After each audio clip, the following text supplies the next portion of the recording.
Nossa conversa é sobre exercício e alimentação. Como levar uma vida saudável, inclusive baseada na alimentação proposta na Bíblia. E eu vou conversar sobre esses temas com meu irmão querido, Rogério Frossard. Ele é fisiologista, ele é nutrólogo e, obviamente, ele é médico e ele entende como funciona o corpo humano e como esse corpo deve ser alimentado para poder ter uma performance sem doenças e digna do ser humano que o habita.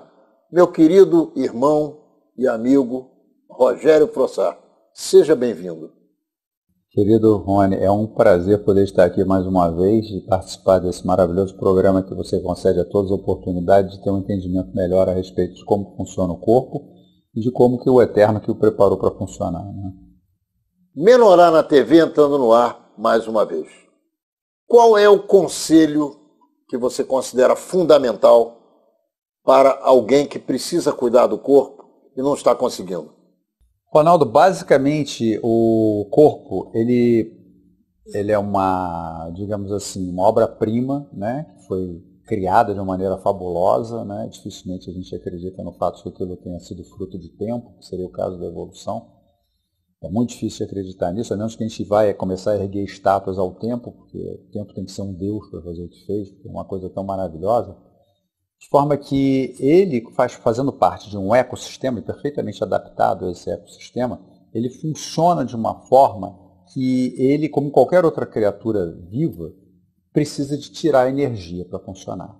Né? Ele é uma máquina perfeita, mas ela não tem energia. Ela tem que tirar a energia do meio ambiente. E como que o ser humano faz isso? O ser humano faz isso através de 3 nutrientes básicos. E o interessante é que só um deles é comida. Né? O primeiro ingrediente básico é a água. O segundo ingrediente básico é o oxigênio. E o terceiro ingrediente básico é o carboidrato. Então, desses 3 elementos, só um que você encontra através de mastigar e comer, que seria alimentos que contêm carboidrato. Então, de forma que a atividade física, o que ela deve promover? Ela deve promover um aumento desse consumo de oxigênio. Por isso que a atividade física adequada é a atividade física considerada, até pelo seu conceito nominal, atividade aeróbia, porque é aquela atividade em que você trabalha a sua musculatura não de uma forma singular, assim, entre um grupamento específico de músculo, mas você leva todo mundo para trabalhar. Então, quer dizer, você está nadando, você está levando uma quantidade enorme de músculo para consumir oxigênio, você está caminhando, você está fazendo isso. É basicamente uma atividade física em que ocorra, o produto dela seja o deslocamento. Então a gente já começa a ver que essas atividades propostas muitas vezes por pessoas, até profissionais, em relação a ficar sentado em cima de um aparelho, puxando um peso, em que só um braço vai trabalhar, um outro braço vai trabalhar, essas atividades elas não são adequadas para o corpo em termos de consumo de oxigênio. Atividade adequada para consumo de oxigênio é você ter por definição da fisiologia do exercício, é a quantidade maior de massa que trabalha, não necessariamente em intensidade, mas em movimento, para que haja aumento do consumo desse oxigênio. Uma vez que você treina esse aumento de consumo de oxigênio, que é tão essencial, vários fenômenos vão ocorrer. Entre eles, você vai ter o aumento da capacidade de você reter oxigênio dentro do corpo principalmente no músculo, através da mioglobina, aumento da hemoglobina, aqueles carreadores de oxigênio. Você vai treinar o OTS, que é o Oxygen Transporting System, o sistema de transporte de oxigênio no corpo. Você vai motivar o corpo a desenvolver a genética que você já tem, ou seja, tem enzimas que são necessárias, por exemplo, para você comer carboidrato e ela ficar dentro de você, essas enzimas aumentam, como é o caso da glicogênio sintase. Então, um indivíduo, a gente vai concluir que sem atividade física não há condição do ser humano ser feliz. Hoje em dia, você fala de atividade física nessa linha, caminhar, nadar e pedalar. Remar, tem mais coisa remar, dançar. Quanto mais você conseguir, nos livros de fisiologia, por exemplo, os 2 casos mais clássicos, sendo um mais fácil de estudar do que o outro, é o cross-country skiing, que é aquele negócio que o cara fica trabalhando a cintura superior, a cintura inferior, para se locomover.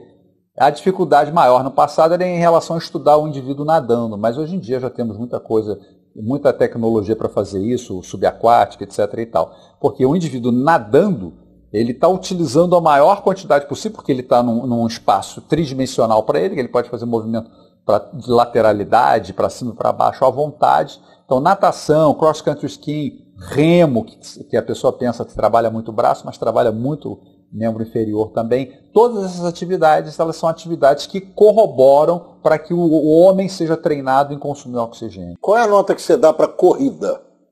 Você não gosta de corrida, você já me falou isso.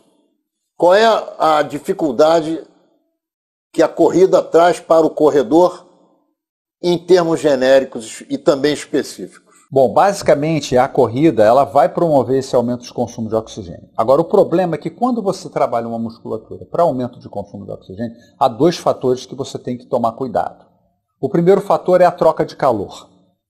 Uma atividade física, tanto é que a tecnologia, a ciência que estuda a transferência de energia, foi primariamente chamada de termodinâmica, porque toda troca de calor, o motor do seu carro, o motor da sua moto, além dele produzir movimento, ele esquenta. Por isso que precisa de ter um sistema de arrefecimento. Então, quer dizer, primeira preocupação, quando você está engajado numa atividade física em que muita musculatura se envolve nela, o consumo de oxigênio se eleva, é a elevação da temperatura paralelamente.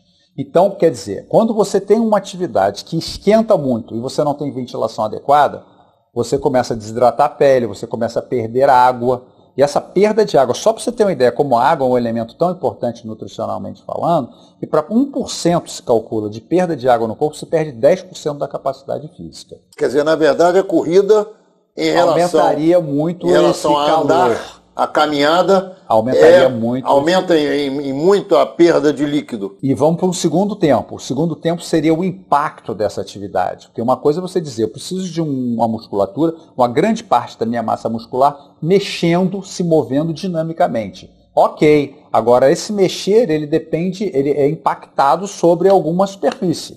Então, quando o indivíduo anda, ele está o quê? Ele está produzindo menos ação de atrito com o solo. Agora, quando ele passa a correr, ele passa justamente a aumentar esse atrito com o solo à medida que ele precisa de uma reação maior ao pisar. A ação e reação, é da física. Então, quer dizer, aí ponto para a natação. Natação, não tem problema com o consumo de oxigênio. Você pode dar tiro, pode fazer o que você quiser, o consumo de oxigênio é bem elevado. Você pode fazer isso durante um monte de tempo, que é o ideal, com intensidade mais baixa, que é um ponto que a gente ainda vai discutir.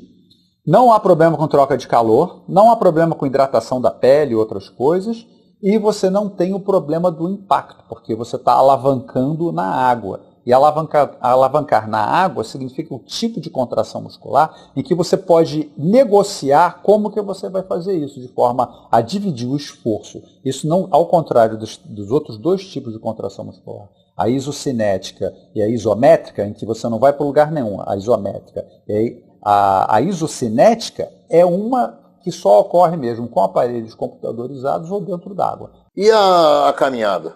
A caminhada é caminhada excelente. Com ritmo intenso. A caminhada é excelente. Ela pode até ser feita com ritmo intenso, como você está falando, que o impacto ainda é menor do que se você tivesse. Então, o que se chama de brisk walk, que é aquela caminhada que você está acostumado a fazer, é excelente, porque você não está ainda jumping, você não está pulando e promovendo aquela força de atrito, justamente distribuindo aquele atrito por todos os seus blocos de um amortecedor, seja o calcanhar, seja o joelho, seja aqui o quadril, a coxa femoral, tudo isso você está fazendo, tendo o benefício sem ter o preço gasto. Qual é o ritmo que o sujeito deve utilizar na caminhada objetivamente? Uma muito boa pergunta. A capacidade deve ser, o esforço físico deve ser o consumo de oxigênio máximo confortável. Porque à medida que o indivíduo passa a bufar durante uma caminhada, ou seja, qual for a atividade, dando o exemplo da caminhada, ele já está em déficit de oxigênio. Isso não é bom. Ele deve ter sempre uma quantidade de oxigênio, uma reserva.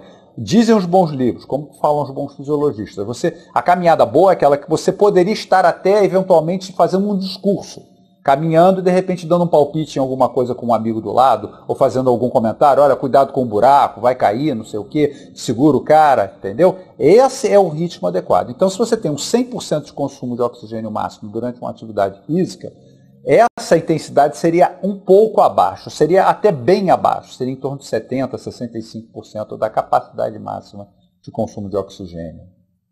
Rogério, diante de um exercício sistêmico diário, qual é a alimentação que o homem deve utilizar para poder manter o corpo dele livre de doenças e em condições de funcionamento ideal? Dentro daqueles 3 nutrientes que a gente mencionou, a água, o oxigênio e o carboidrato, aí entra a parte alimentar. Aí que você tem que entender que, bom, se eu quero a melhor performance possível, o que eu vou fazer? Eu vou dar esse terceiro elemento, né?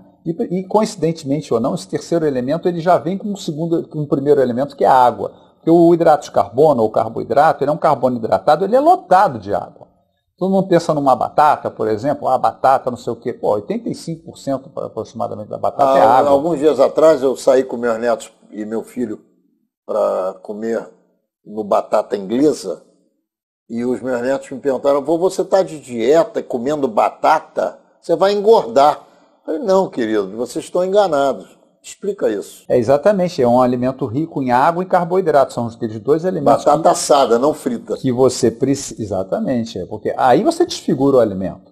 Quando a gente está falando de carboidrato, a gente tem que entender que um alimento ou uma refeição, ela tem que ter o potencial, ou seja, tanto por cento daquela alimentação, máximo possível, deve ser carboidrato. Porque aí é caloria. Então, tá, se o carboidrato, 1 grama de carboidrato tem 4 calorias, boto 1 ml de azeite, eu estou botando 9 calorias, é 125% a mais. Então eu destruo, quando eu boto a gordura, mesmo que pouca que seja, porque o potencial calórico dela é muito elevado, porque eu destruo aquela relação calórica em que a grande maioria, digamos, você vai me perguntar quanto, eu digo 70%, 75%, 80% das calorias deveriam ser derivadas do hidrato de carbono, do carboidrato. Então aí, sabendo como que o corpo funciona, Ronaldo, e como que é a minha troca de energia com o meu ecossistema, eu passo a entender a alimentação, eu passo a entender exercício, porque eu passo a entender do que o corpo realmente precisa. Água, oxigênio e carboidrato. Oxigênio certamente através da atividade aeróbica. Agora, o que eu vou depois da atividade aeróbica? Eu vou consumir alimento que contém a água e carboidrato. Aí que entram os alimentos de origem vegetal. Por isso que os alimentos de origem vegetal são superiores aos alimentos de origem animal, que são ao contrário, são alimentos ricos em gordura, que é justamente aquilo que eu estava querendo queimar durante a atividade aeróbica com o açúcar, o oxigênio e o carboidrato. São os 3 elementos necessários para que o corpo funcione. Como que o corpo funciona? Queimando gordura. Porque a quantidade de carboidrato que o corpo retém dentro dele é muito pequena. Então o que ele faz? Ele é que nem um cara num táxi que saiu na gasolina, logo ele liga o gás. Então quando você começa uma atividade física, você está consumindo carboidrato para decolar nela, daqui a pouco você diz: bom, agora eu tenho que segurar esse carboidrato, senão eu não vou conseguir andar 1h30. Aí o corpo pega e começa a oferecer gordura para ser queimada. Então essa capacidade do corpo de queimar gordura durante uma atividade física é que é sinônimo de saúde. Qual é o tempo razoável para um exercício físico ser bem aproveitado pelo organismo?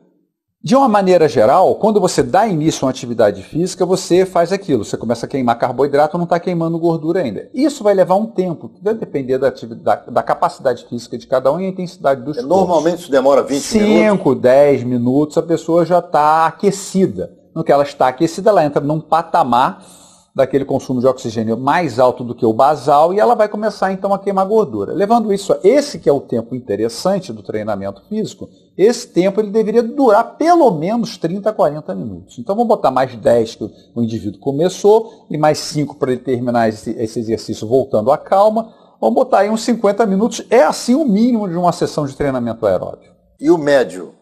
Ou o máximo? O máximo pode ser até esse carboidrato desse indivíduo acabar, a menos que ele possa, durante essa atividade, ter uma reposição hidroeletrolítica, calórico-hidroeletrolítica. O que é isso? Uma água de coco, alguma coisa. Essa água de coco... Gatorade desses da vida?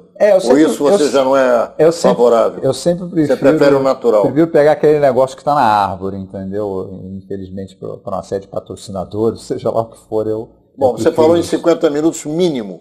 O que seria o médio sem grandes problemas? Eu só vou desculpar o médio, que seria em torno de uma meia hora, para a pessoa que vai fazer treino. Não, mínimo, médio é mais do que mínimo. Você está indo a menos. Estou falando entre o máximo, que é quando acaba a caloria do camarada, e o mínimo, que é 50 minutos. Ele pode não acabar. O que é o médio, um tempo médio satisfatório? Vai ser a sua capacidade de ter carboidrato dentro de você. Então, mas se você tem pouco carboidrato dentro de você, isso também não é problema. Você pode sair daqui andando e pegar a Dutra e andando até São Paulo. Você vai num ritmo bem lento, vai se hidratando com calorias, com hidratos de carbono, com vitaminas, sais minerais, água de coco, seja lá o que for. Você vai andar até você não aguentar mais. Aí você para, bota as pernas para cima, deixa o sangue voltar, descansa um pouquinho, vai para debaixo de uma árvore, pega uma sombra e vai de novo. O calor é muito importante nesse sentido, justamente porque ele traz a fadiga. Né? Você sabe melhor do que ninguém, porque você pratica, né, Ronaldo? Você sabe o dia que está muito quente, que você se sua demais, mesmo estando repondo o líquido. É um dia que você vai ficar fatigado o resto do dia. Por isso que a atividade física ela é boa numa temperatura mais amena, um sol não tão forte, ou até um dia nublado. É o dia que, se você for pegar no seu cronômetro, vai ser o dia, hoje eu andei bem pra caramba. Por quê? A temperatura estava mais baixa, não tinha aquele sol para te machucar, entendeu? A temperatura estava lá para os 22 graus, olha que beleza. Estou respirando um ar puro, está parado, tem pinho, não tem vento contra, não tem vento a favor, estou tranquilo. Então esse é o dia que você vai ter uma performance física diferente. Estamos encerrando o primeiro bloco de Menorá na TV com o Rogério Frossar, e ele no segundo bloco vai contar para nós como é que a Torá, a Bíblia, os escritos dos sábios judeus, encontrou equilíbrio para a alimentação do ser humano. Já voltamos, não saia daí. Estamos de volta com o segundo bloco de Menorá na TV, conversando com Rogério Frossar. Ele que é médico, fisiologista e nutrólogo, conhece tudo sobre alimentação e funcionamento do corpo humano. Vamos conversar com ele agora sobre as descobertas da Torá relativamente à alimentação. Eu também quero perguntar a você, Rogério, se na Torá existe algo que leve o ser humano ao funcionamento aeróbico, ao exercício, e eu gostaria de ouvir a tua opinião. Sem dúvida alguma. Se a gente pegar o primeiro livro da Torá, Bereshit, né? Bereshit Barak Elohim, são os primeiros versos que estão descritos lá, você vai ver que, você com a visão de fisiologista, você vai entender que os primeiros capítulos em que o Eterno está criando um meio ambiente para o ser humano viver até o sexto dia, ao final do sexto dia, o homem então é criado do pó da terra, que é muito interessante, porque o pó da terra é água, é carbono, todos aqueles elementos da tabela periódica, ou seja, não há contestação contra isso, né? É um fato. As coisas que ele cria estão relacionadas às plantas, aos animais, como companhia do ser humano, todas aquelas coisas. Então a gente vê o seguinte, é criado um sistema para gerar a maior capacidade de energia na face da Terra, que se chama fotossíntese. Ou seja, pegar aquela luz do sol, através da clorofila, do verde da planta, e conseguir captar aquilo de forma a pegar o CO2 da atmosfera e a água e produzir uma molécula de carboidrato e exalar oxigênio na atmosfera. Então, Ronaldo, é uma coisa perfeita porque você vê que Deus criou um sistema perpétuo. Porque o homem, quando ele pega aquela água, aquele oxigênio, aquele carboidrato, frutos da fotossíntese, ele devolve exatamente os mesmos elementos necessários para que o Sol novamente sintetize aqueles elementos. Então é o que o físico chama de modo perpétuo, né? Então a gente vê, e aí, tá certo, então tá. Então ele colocou lá os alimentos de origem vegetal. No capítulo 1, no versículo 29, ele diz, dar-vos-ei por alimento tudo que for zerá. Zerá do hebraico significa semente, descendência. Israel, Zerá Kodesh, nação santa, descendência santa. Então zerá é tudo que tem semente. Então é todo alimento de origem vegetal. E é interessantíssimo que no versículo seguinte ele diz, e o seu amiguinho, o animal que eu criei, pelo qual eu passei na tua frente e você deu o nome, são seus primeiros filhos, filhos adotivos, né? Antes de Adão e Eva terem qualquer filho, esses foram os seus primeiros filhos. Eles não vão competir com você, eles não vão te comer, nem você vai comer eles. Porque eles vão comer a erva do campo. Então, eles, animais, têm celulase, que é capaz, aquela enzima capaz de pegar celulose e conseguir tirar o carboidrato através dela. Então, não há competição entre o reino animal e o reino vegetal, né? Os homens e os animais. Aí você vai dizer, mas Rogério, onde é que está a parte da atividade física? Né? Começa o dia com o Shalom, com o Shabbat Shalom, que é Era o Kabbalat Shabbat quando o homem foi criado. Então, no Shabbat Shalom, o que acontece? O homem ele vai conhecer toda aquela criação que Deus ali fez e mostrar para ele. Mostrar tudo. É um dia de contemplação, como é guardado, deveria ser guardado. Tá, tudo bem. Então, até aí é um dia de contemplação. E a atividade física? Você é obrigado a cuidar. Você é chamado a cuidar do jardim. Então, isso já implica você não estar sentado no sofá em frente a uma televisão, significa você estar em pé cuidando desse jardim que vai te manter. Então, quer dizer, o plano é perfeito. Uma alimentação rica em carboidrato, água em carboidrato, que seria uma alimentação vegetariana pura, sem nada, porque se você for pegar e analisar um fruto, ele é a alimentação perfeita. Ele é 80% carboidrato, ele tem quantidade mínima de gordura e tem uma quantidade boa de proteína para o indivíduo viver. Falando de manga, por exemplo. Qualquer fruta você vai pegar, ela é rica em água, é rica em coisas que não tem em outro lugar. Por que há frutas que, no final das contas, são menos favoráveis ao funcionamento do corpo humano? Por que em um determinado momento o sujeito não deve comer melancia ou não deve comer uma mistura de banana com outras frutas? Existem frutas que engordam e frutas que não engordam, é isso?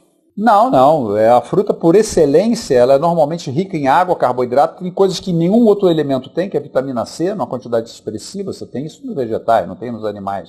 Mas a fruta tem uma quantidade absurda. Agora, você tem um grupo de frutas que é mais específico para determinada atividade. Você fez uma atividade física aqui no Brasil, aí você tem muita melancia, você tem muito melão, tem muita fruta que já está preparada para esse clima tropical, que tem muita água. Essa é a fruta adequada. Abacaxi nessa... Incluo. É nesse momento. Eu vou te dar justamente aquele grupo de frutas que não estão bem enquadrados dentro disso, que seriam justamente... Se você fosse considerar, né, abacate alguns acham que é um legume, outros dizem que é uma fruta. Se for considerado uma fruta, já não tem essas características. Não tem tanta água, tem mais gordura. É um elemento, é uma fruta rara, que é uma fruta mais gordura e menos água. Você deve procurar frutas que são mais água e menos gordura. Porque gordura é aquilo que você quis deixar na pista. Quais são as frutas, além do abacate, que são mais gordura do que água? Aí vem a triste notícia, né, do pessoal que gosta muito de tomar açaí. Açaí é uma fruta extremamente gordurosa.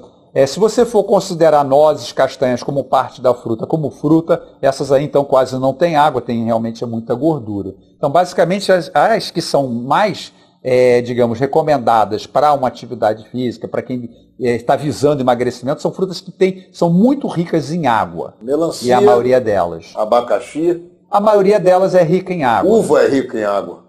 Basicamente todas, exceção feita a esse pequeno grupo que a gente selecionou. Abacate, castanha, abacate, açaí, as castanhas, se forem. Mas o caju não. No caju não. É rico em água. O caju não. São duas coisas interessantes, porque, por exemplo, a água de coco é água pura. Cadê a gordura da água de coco? Não tem. A gordura da água de coco está na caixa. Qual é a importância da alimentação kasher, ou seja, a alimentação santificada na Torá, em relação à maneira pela qual o corpo humano deve funcionar? Ok. Kasher, ela seria um conceito já não do tudo era muito bom. Porque na Bereshit tudo era muito bom. Então, quer dizer, a alimentação para o indivíduo deveria de ser vegetariana pura. Os animais deveriam de ser poupados. Porque criar animais está acabando com o planeta. E muito pouca gente fala disso. Né? A quantidade de gases que o gado produz, a quantidade de água. Calcula-se que 100 gramas de um hambúrguer custa 2.500 litros de água. Entendeu? Ninguém fala nisso porque a gente vive num país que vive da pecuária. Né? Então, vamos esquecer esse assunto. Né? Mas a verdade é essa. Está destruindo o planeta, fora o fato de que eu estou pegando zerás, todos aqueles grãos. Onde vai a soja? Vai para o prato brasileiro. Não vai para o prato brasileiro, pelo menos diretamente. Ele vai ser ração. Todos 98%. O milho. Não vai para o prato brasileiro. Enquanto ele na praia, você encontra na praia 50% do milho. Os outros 50% vão alimentar a galinha, vão alimentar esses animais que você estaria comendo. Então, solução, segundo Yahvé, para a humanidade seria estar dentro do conceito de que tudo era bom. Ou seja, alimentação vegetariana pura e animais para serem seu companheiro. Vamos ao kasher. Então, o kasher já é uma segunda etapa. Depois do dilúvio, então, Deus permite, o Eterno permite que o homem faça algum consumo de carne, porque não tem nada para ele comer. O dilúvio não deixou nada para ele comer. Então, as pessoas encaram isso como se fosse uma permissão ou um mandamento do Eterno para que se coma carne. Isso não é verdade. E ele separa carnes impuras de puras, e a kasher é justamente essa carne que se especificamente tira todo o sangue, porque o sangue é proibido de ser comido, muito inteligentemente, diga-se de passagem, de ser comido, então se criou esse sistema. Mas tem que se colocar bem claramente, para a tristeza de muitos, que esse sistema não é o sistema do que era muito bom. E muito menos para onde você está pensando em ir. Porque quando chegar novos céus e nova terra, como dizem no rolo de Isaías, o que diz lá? O leão vai pastar do lado do boi. Ou seja, eles vão voltar àquela originalidade, que era comer celulase. Por que então o leão virou carnívoro, essas coisas todas? Para se defender do próprio homem, porque o homem passou a destruir o planeta, como claramente está fazendo, segundo a Torá. Rogério, quer dizer então que o leão, o urso, a hiena, o cachorro, todos aqueles animais que mordem e comem carne, um dia só comiam vegetais, é isso?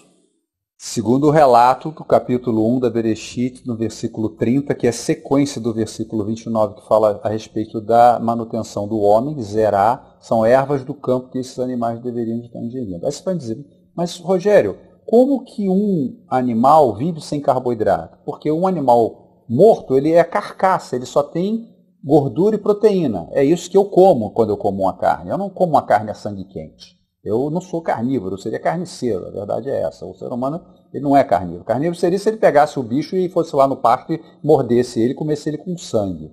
Né? Então isso que é muito interessante. Porque... Na verdade nós somos carniceiros. Nós que comemos carne, na verdade nós estamos comendo carcaças. Exatamente. Assim como as hienas. As hienas ainda têm a oportunidade de comer sangue quente. Qual é a diferença do sangue quente? O sangue quente é que você pega o animal ainda com vida, esse animal ainda tem circulando no seu sangue e nas suas vísceras o carboidrato, que é como se fosse a água. Ele, passando o tempo muito curto da morte, ele evapora, ele vai embora. Ele é oxidado por outros elementos da atmosfera, etc. e tal. Então esses animais que comem a sangue quente, tanto que dá-se preferência do leão, ele chegar e ele come primeiro as vísceras.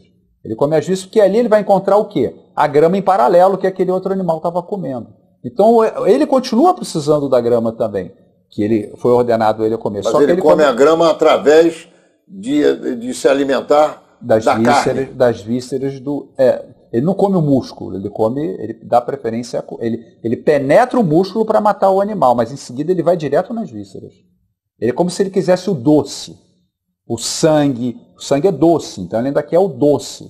Esse fica a preferência, por exemplo, numa família de leões, o primeiro a comer aquilo, pegar a melhor parte, é justamente o leão mais forte. Os outros leões já vão ter que se contentar com outras partes. E cada vez esse leão vai ficar mais forte, porque ele vai estar comendo o melhor que poderia de ter justamente no alimento. A celulose, entre aspas. Voltando um pouquinho para a Torá, você colocou aqui que a alimentação kasher, ela já é fruto de uma má alimentação. Quer dizer, não é a alimentação primária mandada pela Torá. Então, a alimentação primária é vegetal e a alimentação kasher já inclui carne, porque a partir de um determinado momento não havia outra possibilidade, é isso? Durante o período, porque se você for analisar, isso foi feito durante o período pós-diluviano. Então, o período pós-diluviano há uma explicação, não havia nada, não havia vegetação. O dilúvio foi uma coisa extremamente violenta que aconteceu sobre a face da Terra. Sim, mas Noé também é anterior a Abraão. Noé é anterior a Abraão. Então, Abraão já saiu de Ur na Caldeia com as suas criações. Inclusive, de bois, ovelhas, gado. Inclusive a descrição é muito posterior a Abraão. Porque já uma vez que o homem, é que nem a lei do divórcio, né? O que o Eterno permitiu o divórcio? Por causa do duro coração das pessoas. Entende? Porque o certo, qual é o plano de Deus? Para a tristeza de muitos. É a monogamia. E o cara ficar com aquela mulher. Não é largar a mulher para ficar com outra, etc. e tal. Então está dentro desse contexto, já que você vai comer carne, não tem jeito, seu apetite se perverteu. Mas o caso seria justamente, já que você vai comer carne, que pelo menos você come as carnes de animais que não comem carne. Isso que é interessante. Porque o alimento que ele serve para serviço do santuário, alimentos mais puros, são alimentos que são puros justamente porque eles são da época ou do tipo do quê? Alimentos que se comportavam conforme Bereshit, capítulo 1, versículo 30. Os animais que serviram como Oferta. Como oferta no altar Puros. de Jeová, Puros. eram carneiros, pombos. Ruminantes. Por que a questão do camarão? Eu não sei, eu não entendo disso. Porque o que o camarão faz? Isso é um pouco de zootecnia, né? O que o camarão faz? Ele come o lixo que está no fundo do mar. Carcaça do que for, não sei o quê. O que o urubu faz? Ele come essas coisas. E por que você não pode comer um animal que come essas coisas? É muito simples de entender. Você vai comer essas coisas. Por paralelo, justamente, você vai comer essas coisas. Existe o fenômeno chamado cientificamente de biomagnificação. Que você passa a comer, é como se você estivesse comendo uma herança que esse animal tem. E qual é a herança dele? É ter comido outro animal. E aí, então, isso se multiplica dentro de você. A quantidade de toxinas e gorduras que ele tem vão ser herdadas por você. E lembre-se que a gordura é produzida pelo corpo como forma de nada se joga fora, mas o único jeito dela sair, Ronaldo, é através da atividade física. Ô Rogério Frossar, eu ouvindo você e me lembrando, por exemplo, das propagandas do McDonald's, do Big Bob, do Madeiro, das carnes maturadas, eu fico imaginando que existe um complô contra o ser humano que eu não sei de onde vem. É o diabo que comanda a propaganda de alimentos nas televisões mundiais? Segundo a Torá, o homem caiu, né, Ronaldo? Então, no que há a queda do homem, o que acontece? Ele vive para se autodestruir. Não é o diabo, ou seja lá qual o nome que você der, porque o nome na realidade dele seria Lúcifer, anjo de luz. É ao contrário do que se pensa, aquele negócio com casco. Lúcifer era justamente, na hierarquia, era o que tinha abaixo de Yahvé. Então é uma criatura extremamente sábia que certamente caiu. Por quê? Porque resolveu que o governo de Deus de amor não era suficiente para ele, ele queria ser Deus. Esse que é o relato em Ezequiel, que você vai ver em Isaías, como que ele caiu, o anjo de luz, etc. e tal. Então o que ele propõe? A maneira pela qual ele atinge o eterno, que é impossível de ser feito, é através do cuidado que o eterno tem pelas suas criaturas. Então você vai observar, bom, a gente vive num mundo em que, vamos ver se esse relato está correto, né? Então, se não fosse assim, as pessoas não estariam se matando, não teria falta de amor, não haveria corrupção, os animais estariam passeando do meu lado, seriam meus amiguinhos, eu não estaria os comendo, eu não estaria destruindo o planeta, eu não estaria deixando uma pessoa agora, nesse momento, enquanto a gente está falando, morrer de fome. Então, o relato bíblico, o relato da Torá, ele vai dormir com esse barulho, ele se encaixa perfeitamente. Agora, vai contestar. Entende? Então é claramente essa tentação, e é muito interessante porque o homem cai pelo apetite, que ele tinha todos os frutos para comer. Ele escolhe comer justamente aquele que o Eterno tinha dito, porque o Eterno não cria ciborgues, o Eterno não cria máquinas, ele cria pessoas que têm a capacidade de usar o intelecto que ele os concedeu para fazer uma escolha. A vida é um período de escolha, como foi dado a todo ser humano. Então, o que ele faz naquele momento? Ele deixa a pessoa escolher. Então, para você ter escolha, aqui, tem aqui um botão que você pode apertar, que é a árvore do conhecimento do bem e do mal, que se você quiser, você sai desse time. Mas certamente morrerá. Entende? Aí, certamente morrerá, vem justamente a proposta do Mashiach. Não, você não vai morrer. Eu vou promover para você vida. Você vai ter um período, você não vai sair daqui morto. Entende? Então, todo esse carinho, todo esse cuidado é que tem que ser escondido do ser humano entender. E isso é um plano que você pode até chamar de diabólico, entende? Porque o mundo está ditado por... O que são mais importantes hoje no mundo? São os dedos ou são os anéis? Essa é uma pergunta que eu te faço. Estamos encerrando o segundo bloco de Menorá na TV com Rogério Frossar.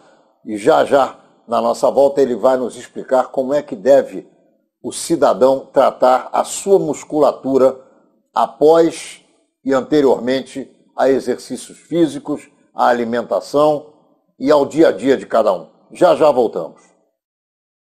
Estamos de volta com Menorá na TV, nesta interessantíssima entrevista com o Rogério Frossar a respeito de exercício físico, alimentação e cuidados com a forma pela qual o ser humano deve buscar ampliar o seu tempo de vida.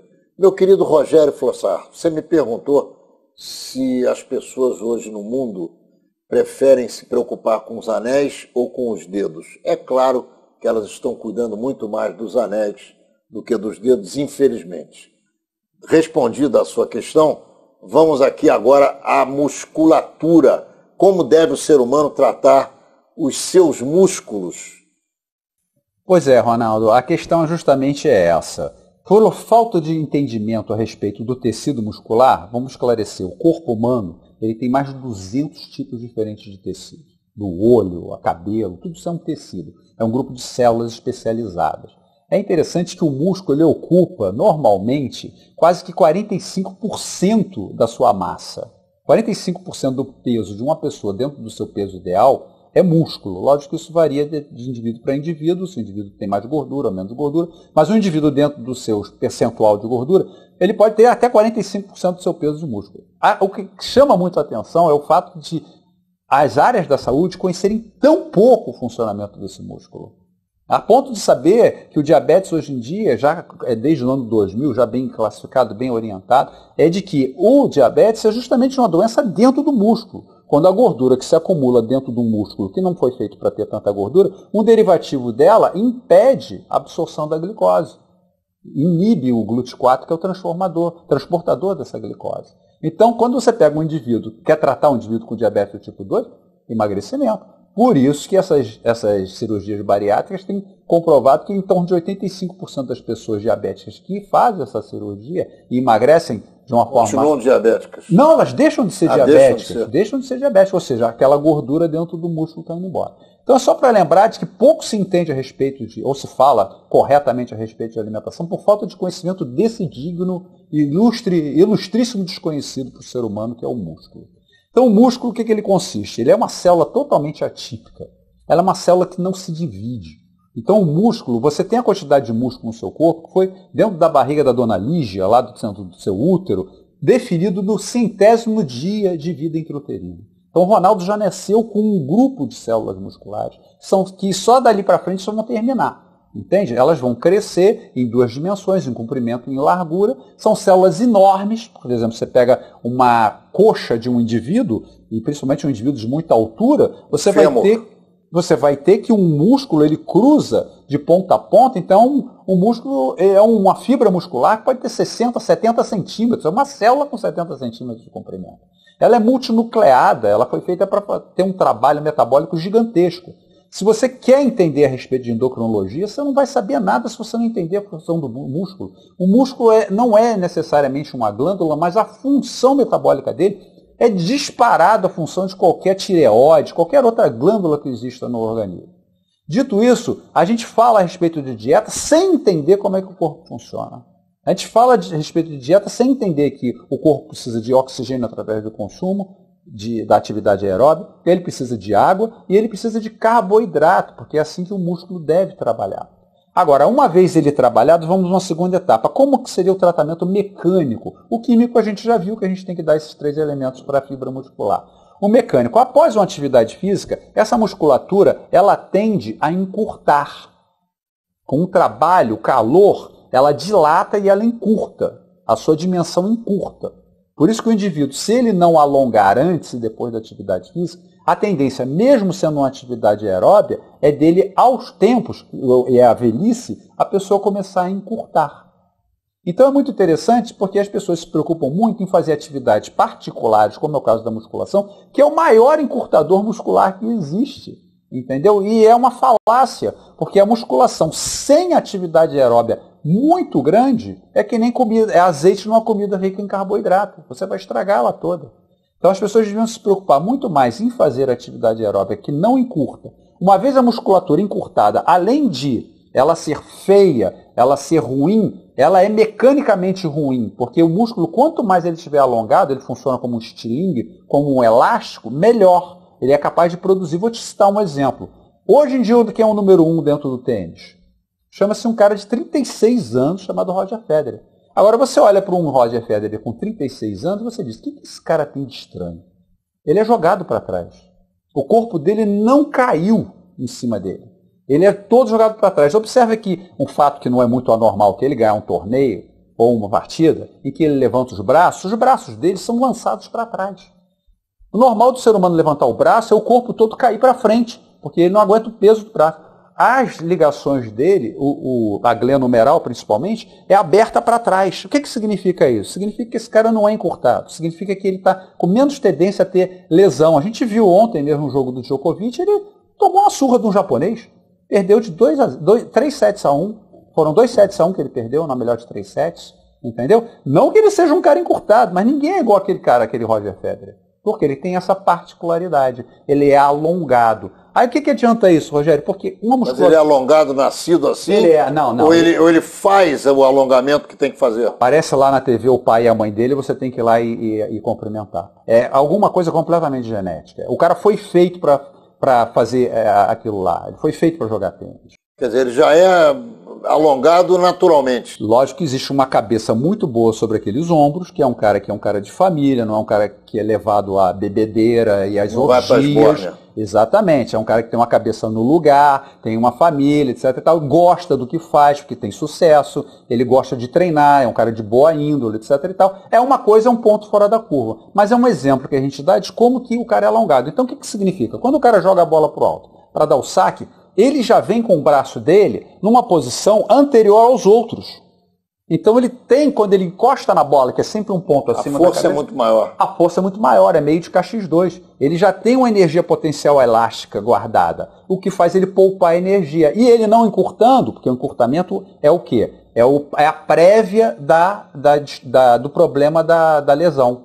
Então se ele não encurta, ele tem o quê? Menos lesões. E é o que aconteceu. Essa lesão que ele teve, que ele retornou, parece que nem foi ele jogando tênis. Foi ele brincando com os filhos. E voltou simplesmente depois de um tempo, ganhando o Australian Open, tudo isso, e hoje em dia sendo o número 1. Então é um exemplo que eu gosto de dar, de entender. Então fujam nossos telespectadores dessas atividades que encurtam, dessas atividades que só trabalham pouca musculatura. Não tem almoço grátis. Para o indivíduo ter uma boa preparação, capacidade física, treinamento aeróbico, ele tem que dedicar tempo. O importante é a periodicidade desse treinamento. Como o cidadão deve mexer com a musculatura antes, durante e depois dos exercícios físicos? Antes da atividade física, o ideal seria a pessoa já estar com a fibra muscular bem alongada, porque ela vai encurtar durante a atividade. Durante a atividade, procurar sempre exercer o movimento com leveza, com elegância, esticando, se for o caso de caminhar, esticando bem a perna, evitando de ter passadas ruins, passadas boas, porque o músculo é extremamente elástico, ele é plástico. Se você treina mal, ele vai continuar treinado mal. Então, não se preocupar tanto com a intensidade do esforço, mas a qualidade da sua passada. Se você estiver nadando, com a qualidade da sua abraçada. Se você estiver pedalando, a qualidade da sua pedalada. Após o esforço, hidratar bem, porque o músculo gosta muito de oxigênio, carboidrato e água. Então tem que hidratar bem, comer aquela melancia, aquelas coisas todas, reanimá-lo. E, agora, várias coisas ficaram, principalmente na caminhada, que é o que você gosta de fazer, o sangue desce, né? E quando você para, quando você está andando, ele sobe de volta, porque você está fazendo um bombeamento igual ao coração. Aliás, o coração é o elemento que descansa, é o músculo que descansa durante a caminhada. Porque a gente está aqui sentado, o coração está mandando sangue para toda a nossa economia. Quando a gente está andando, ele ajuda, porque ele faz um assístole e diástole junto com o coração. Todo mundo está trabalhando junto. Quando você para, esse sangue tende a descer. Então, o que você vai fazer? O ideal seria, além de você alongar, você fazer o contrário de nós aqui nessa poltrona. Botar suas costas no chão, né? Com a cabeça para lá, vir com o tronco, levantar a bacia, colocar as pernas aqui sobre essa cadeira que nós estamos e o pé aqui descansando onde eu estou encostando como assento.